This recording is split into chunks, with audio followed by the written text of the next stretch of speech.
तीसरे एपिसोड का तीसरा पॉइंट है गवर्नमेंट परफॉर्मेंस अप्रेजल। जब हर साल हमारा अप्रेजल होता है तो हम किसी का अप्रेजल क्यों नहीं कर सकते? भारत में अप्रेजल सिर्फ एम्प्लॉइज का होता है, लेकिन 20 लाख करोड़ टैक्स लेने वाली सरकार का अप्रेजल कौन करेगा? भगवत गीता 2.48 में भगवान श्री कृष्ण कहते हैं कि कर्म निष्ठा के साथ करो और अपने परिणामों के प्रति अकाउंटेबल रहो। और अकाउंटेबिलिटी किसकी?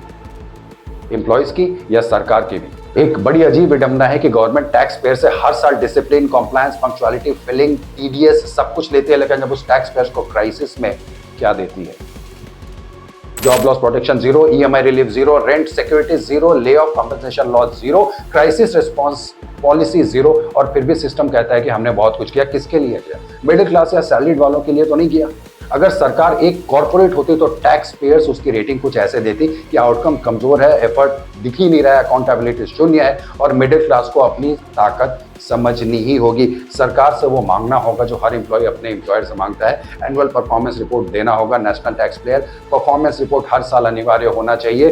गवर्नमेंट को पब्लिकली ये बताना चाहिए कि कितने जॉब लॉस केसेस में रिलीफ दिया, कितने फैमिलीज को रेंट फी सपोर्ट मिला, कितने ले ऑफ्स में इंटरवेंशन हुआ और टैक्स पेयर के पैसे का कितना हिस्सा मिडिल क्लास पे लगा, सैलरीड एम्प्लॉय पे लगा।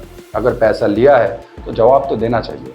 टैक्स पेयर अकाउंटेबिलिटी एक्ट कानून जो सरकार को मजबूर करे कि हर साल अपने परफॉर्मेंस इंडिकेटर्स बताए, फेल्योर एरियाज की जिम्मेदारी ले और अगले साल का measurable action plan. Excuse culture खत्म होगा, अकाउंटेबिलिटी संस्कृति पैदा होगी।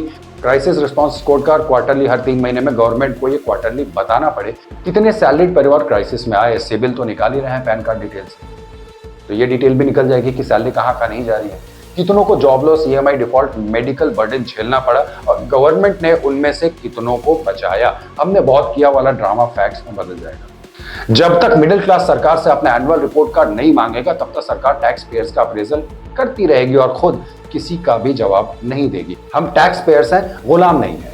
ये एपिसोड यहीं खत्म होता है। नेक्स्ट एपिसोड में हम देखेंगे कि इनोवेशन क्यों मर रहा है, क्योंकि रिस्क लेने वालों को गिरने पर पकड़ने वाला कोई है ही जो टैक्स भर रहा है।